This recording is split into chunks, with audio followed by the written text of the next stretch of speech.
Welcome back to Inklings Behind the Scenes. This is J.S. Bray with Mr. Bray Labs. So today we have our continuation of our Creating a Production Bible. And while we've been chipping away at this production Bible, you've probably watched previous part one, part two, part three, four, so forth. And we're like, where are we at? Well, I want to kind of slow things down for just a moment and talk to you some of the basic things that you need to know how to do when you're creating a production Bible or really a pitch. And these things they're universal. So the reason why today is more about pitching than really about creating the whole fleshed out production Bibles. I want to kind of talk a bit about some of the tools that I've used over the years, why I prefer them, and ultimately how you can kind of glean from this and kind of pick and choose what will be helpful to you. So that's what we're going to learn about. We're going to learn about kind of some tips on pitching and inside knowledge from what I've experienced, as well as possibly some tools that you may have not played with. So, when it comes to presentations, the most, I'd say, ubiquitous presentation tool is PowerPoint. And PowerPoint it's been around for a while. It's basically whatever you think about when you think of a slideshow. It's not the only one in the market. I would say I'm only going to talk about the big three. And it's PowerPoint, Slides, which is Google's product, and then of course Keynotes. And Keynotes is the one that I use. It's actually my team. We use this, and hopefully I'll get a chance to introduce you to some of the work of my team as well today. But what I want to talk about why this matters is that no matter what idea you have, no matter how well of an illustrator you are, author, so forth, there has to be some point when you can present that in a visual form. And this is why it's paramount. And I've mentioned while we're building a production Bible, we've talked about the psychology, we talked about color theory, talked about character designs, and we're going to get into those things as well. The stream is hoping to evolve. We're sort of split the stream to sort of behind the scenes and then more animated content, because we are going to be doing more interviews because we have interviews. So the stream is going to have sort of like little aspects where flavors of life. We're looking at the production Bible as we're building it in real time, but also as you kind of pay attention to what we're doing, this hopefully can kind of just give you a chance to kind of soak in what we're doing. So you have to be able to visually communicate. So I've told this to, I've worked at many schools. While I am an animator, I've also been a professor and worked at both colleges, community colleges, universities, and so forth. And I've always tried to press this upon people, especially those who are artists, visual artists. Like, your job is to visually communicate. Visual communication is really what we're doing. Even if you are an animator, even your job is to visually communicate. The message is very important. It's paramount. Okay? You need to have a message, right? You can't just put together, if you could put together just beautiful portraits, but beautiful portraits that's not the purpose of creating a presentation. It's not the purpose of putting together a deck. It's not the perfect purpose of sharing an idea. When you're going to do a narrative, when you're going to get people to kind of draw them into your story, you need to paint a picture and you need to use visual communication. We have been doing this since the dawn of time, telling stories upon, cave people have been painting their stories, but they used themselves a visual aid, right? Your cave paintings were the visual aid of those storytellers of the time. And so the tools that we currently use are presentation tools like PowerPoint and Keynotes and Google Slides. There are other ones, Canva and Adobe Express. They have other fun stuff like that. But honestly, do not be married to tools. Do not feel that I need that one tool and then I can finally do the job perfectly. Those tools are just like anything else. They're false idols if you put all your hopes in them. Understand the purpose of a tool is to help you get a job done, right? A carpenter can use a hammer, can use a saw, can use a screwdriver, can use a plethora of other instruments for their work. So don't be hung up on that. And so, but there are some principles that are going to make your presentation rock. And so, because we're doing this up we're in public, you've seen this look messy. You've been here for a while. My goodness, you're wonderful if you're paying attention because that means you're in for the long haul. You may not. You may just want to check back and check out when everything's done, and that's not a fault to you. But that's kind of the point. We're trying to make a meal out of everything. We're turning over every rock and showing you every part of the production. And so the goal is to invite you to the process so that when you see the finished product, you can have a better understanding, respect, and admiration for what is the work that every creative does to bring the things to life. So, all right, here's what you need to know. Okay, if you want to get people to look at your presentation, it needs to be pretty. That is the number one thing that you have to be able to answer. It has to be pretty. People can say eye-catching. People can say, compelling. You can say whatever other word that you want to say. It needs to be pretty. Your eye needs to enjoy it. So you have to enjoy looking at it. There has some sort of attraction that takes to it. This is why people go to design college, okay? Because the principles of visual communication, which perhaps we might make a meal of that. I do have some resources for those folks who reach out to me by email, and I've put together a fair amount of educational courses for this. But largely, you have to be able to flat out make something look pretty. That is, there's no other way to say it. And, sometimes I will look at a project and I go, yeah, it's working, but something's not working. It's because it's not pretty. It's not pretty. Beauty, in my opinion, is the ultimate privilege from all time. That people who are beautiful have often been able to open more doors for themselves than others. And let me illustrate. Let me take a deviation while you listen to me talk about presentations. Your goal is to visually communicate. But the best way to communicate is through beauty. It is, because beauty is attractive. It's alluring. It draws people in. If you take, for example, someone who is beautiful, think about a beautiful woman, a beautiful man, even a cute dog. That's still beauty. We actually find attraction. The word beauty, I'm putting an umbrella. A beautiful baby. Okay? We know you look at a cute baby with the beautiful. Have you ever seen an ugly baby? Well, you wouldn't tell the mother, but we've probably seen ugly children, and they don't maybe remain ugly, but you may not want to cuddle with the not so cute kid. Hollywood knows this. Okay. It is one of the 12 principles of animation. It's called character appeal. Characters appeal.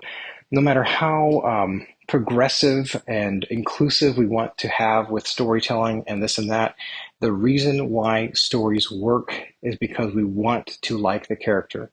And another way to like the character is to make them worth looking at while we watch them go through whatever struggle they're dealing with. People who are attractive, they are going to draw people in.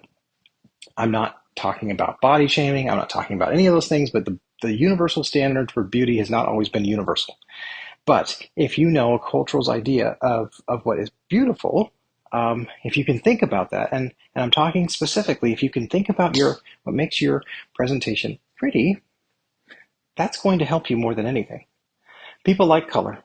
As a general rule, people enjoy color. Whether or not you want to agree with us, whether or not say, well, no, I don't really need a lot of color. I like a muted color palette. Excuse me here. The most exciting thing that happened last 100 years, okay, the last 100 years. Now, there's a lot of great things that happened in the 20th century, but was the color television.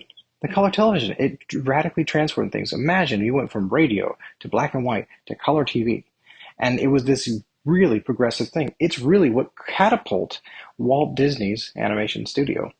So he had a lot of different experiments, a lot of different ventures. So Walt Disney originally started his studio in McLaughlin, Portland, like right off McLaughlin Boulevard. It's funny because I used to live in Portland for a long time.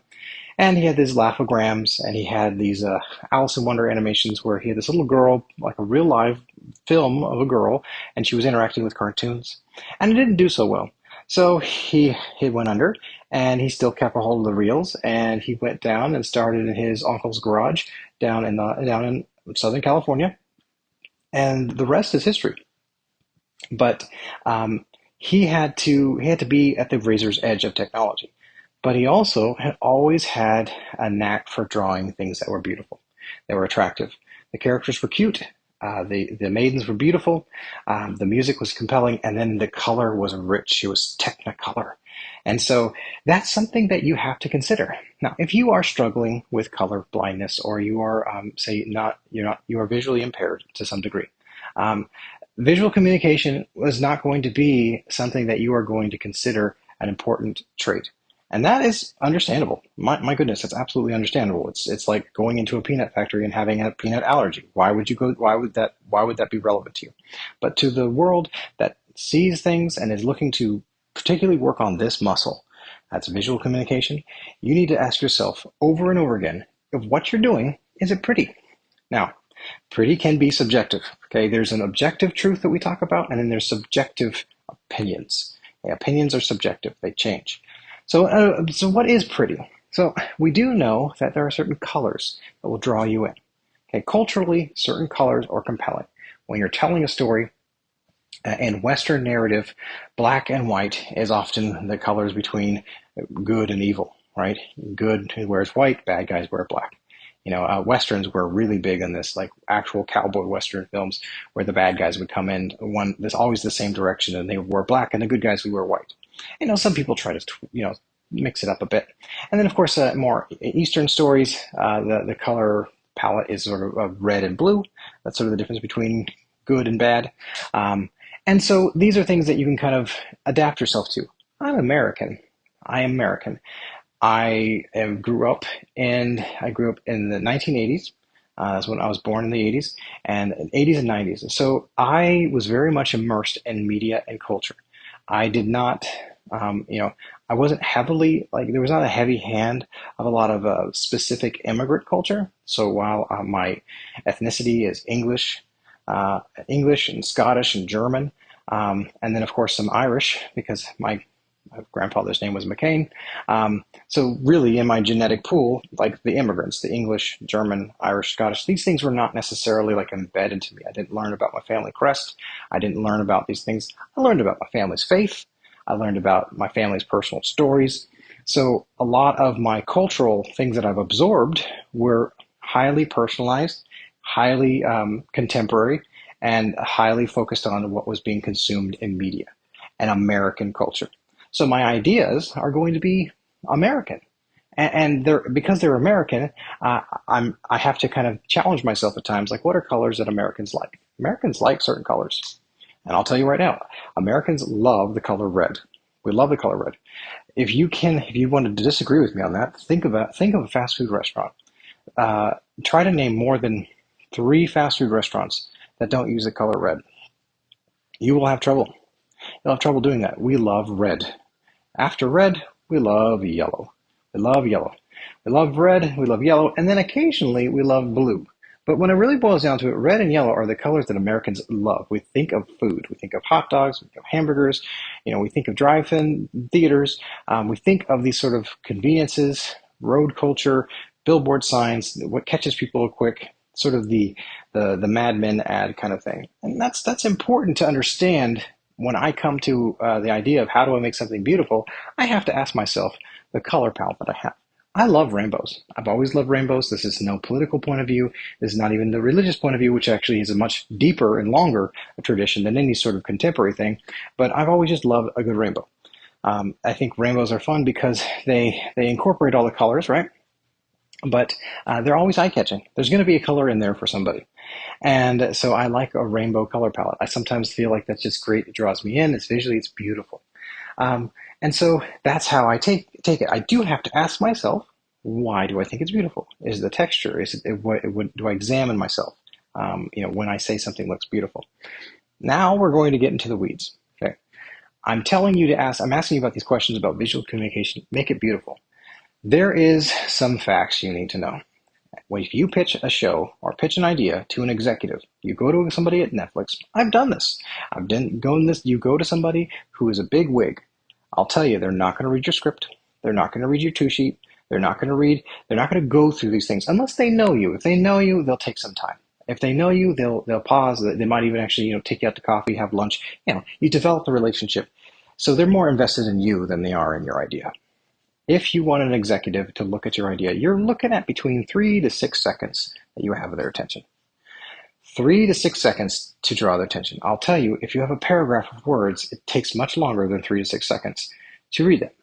So if you cannot get a flash in the pan, okay, figure out an idea, if it's not visually compelling in 3 to 6 seconds, then you have lost their attention. I know that because YouTube knows that. YouTube knows that because they value short videos. TikTok's entire empire rests on the fact that people have no attention span.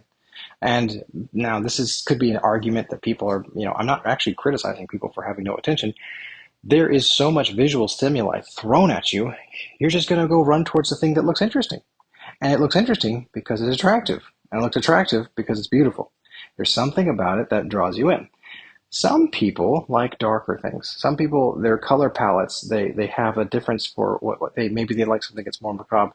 They like something more, I'd say Edward Gorey style, maybe what we would consider more gothic. But that to them is beautiful. That is also a niche audience. I know that I love rainbows. I love big colors. I love saturated colors. But I also like color that has nuances and playful. I find them really fun and engaging. I love a good color. I watch a show with my son right now. It is so charming and it's so preschool. It's called The Bumble Numbs. And, he is an infant, so he has really, doesn't matter. But it's adorable. It's colorful. It's these simple shapes. It's cute characters. They do something cute and charming. And while having it on the background or even watching an episode or two with them, it doesn't bother me. It doesn't, it's not shrill. It's not obnoxious. It's just cute. It's cute. It's adorable. And I love it. I love it. Like I can sit there and I'm a grown man. I'm 41 and I'll watch this cartoon with my infant son and go, hey, this is kind of cute. I can suffer through this because it keeps his attention. It helps him if he's a little fussy. It's not like I can leave him there for a really long time because it's usually between a meal or a bath time or a nap. But he'll watch an episode or two and I enjoy that. And so beauty. We talked about beauty, why it's important. You have to ask yourself layers about what is beautiful. Do your characters look attractive? Okay, if your characters don't look attractive, then don't expect people to necessarily take the time to be engaged. Years ago, actually not that long ago, I worked with a software company, and they wanted me to test their characters with an audience. And so they're great people. And one of the critiques that I got from the test group, because I do a lot of educational testing with people, was that the characters were ugly. And I mean, that's what I love about children. They're honest. They thought the drawings were poorly done, or they thought they were in such a way that just made them feel awkward. If you think about this, that is kind of, that's the most basic market right there. A kid telling you that, I think these characters are ugly. I don't want to play with them. The ugly dolls are anything but ugly. They're actually quite cute, so which is ironic. So if your pitch is quick, that means I can look at 2 images and say, well, that's great. Then I'm going to look at 10 images. Says there's no sense in it, right? There's no sense for me with a limited amount of time to invest more in a complete stranger more than a few seconds, because you're not the only one asking for my time. You're one of maybe 10,000 people asking for my time. And that is such the way it is. People judge a book by its cover, unfortunately, and it will honestly be that way. Now, they may not read the book based on its cover, but they'll judge it. And so if you get deep into any book, you'll know that it changes. Beauty has a way of changing the way that we see productions. That's the way that we see the world around us. If something is beautiful, we will stop and pause, and we'll take precedence. Any sort of natural wonder, any person who loves the outdoors knows that, hey, to them, that's their church. They go out there and they spend time with God because they see how beautiful the sunrise is, or the sunset, or the mountains, or the oceans. They see that nature, God's paintbrush, is very colorful. And people like that. And I think that's important to understand, that people enjoy color. People enjoy visually captivating images. This is probably, to many people, just sort of the no-brainer. Well, here's the thing. The science is actually, they've done studies on this. And of some of these things are kind of disturbing, but they're true. People will trust a celebrity who's attractive over a credible person who maybe is not so attractive.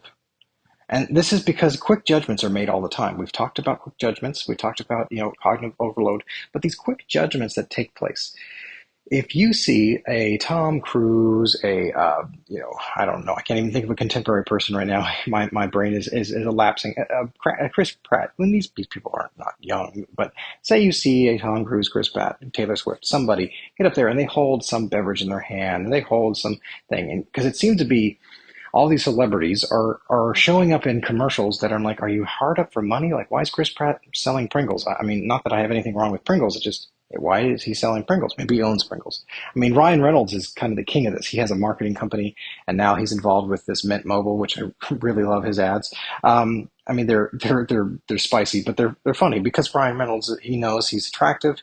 He has a loyal audience, and that he can take that natural trust that you have for his brand, and he can take and help you imbue that into something else. For some reason, now you want to get a cell phone plan. You want to ditch your other cell phone plan, which you've probably been using for a decade, right?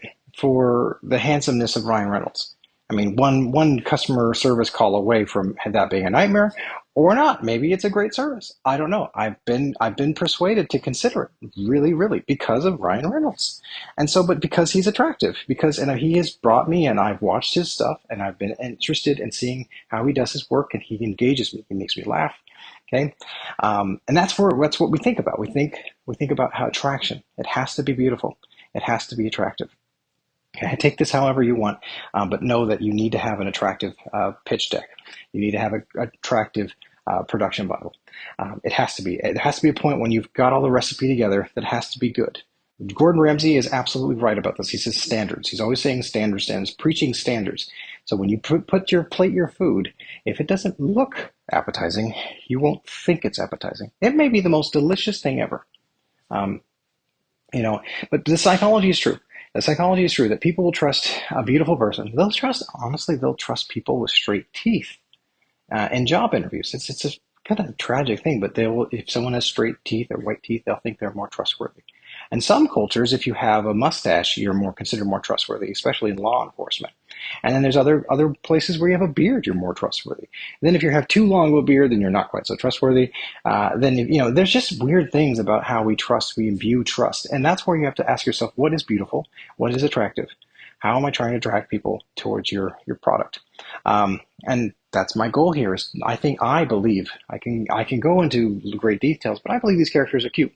I believe these characters are cute, they're charming, and I've put together a color palette that is rich, and it really invokes that sort of senses that you want to dive into a rainbow. You want to jump into a rainbow. You want to be like the Lucky Charm, leprechaun who follows the rainbow because his pot of gold is something exciting on the end. Like there's some sort of promise when you see a rainbow, which is maybe old to the biblical note about what rainbows are, but ultimately there's some sort of promise. When you see a rainbow, you feel like there's an adventure. There's something exciting on the other end.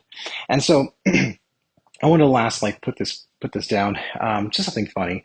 When we have a visual promise, you have to deliver on that. And this is sometimes when people stop watching a YouTube video. That's okay. I don't do a great deal of time editing these videos on purpose because I'm trying to get them out there. But I do sometimes. I think that sometimes this is why we watch a video that has a purpose. This is largely more of a podcast, more of a streaming, more of like, I would say free association, just a stream of consciousness to understand that if you get this in your mind, the importance of beauty, when you're putting together ideas, that people have to think that they're beautiful. But we will judge a book by its cover. Okay, I mentioned this to my wife's aunt, wonderful person. This last weekend, I'm exhausted today because we've been driving back and forth. It's kind of why we're doing a stream much later today on Monday, and also why we cut out early last week, which is really great. But her and I were talking about cheese, and I've tried this vegan diet for a little while, trying to kind of cut out, be a little healthier, but I still love cheese. And we've talked about how there's a thing about different food. When you smell something, your nose usually doesn't lie to you, okay? And your eyes are trying not to lie to you. When you see something that's beautiful, they're trying not to lie to you. But with cheese, for example, I told her, my nose usually doesn't lie to me. If it smells good, it usually tastes good. The only exception is cheese. And we both laughed because I know that there are some cheeses out there that do not smell good, but they taste amazing. And so you have to ask yourself, are you asking someone to look at a stinky cheese and take the risk to take a bite, to realize it's probably the best cheese they've ever had? And that is the thing. We always have these ideas, these exceptions to the rule. But please try not to make stinky cheese. Try to make something that looks and smells and tastes good. And that's really what I'm trying to do here for you. There are going to be a lot of messiness in this kitchen, but I thank you so much for being a part of this community. I thank you for being here. I pray that you're doing well, and I will see you all soon. And you have a blessed, blessed, blessed day.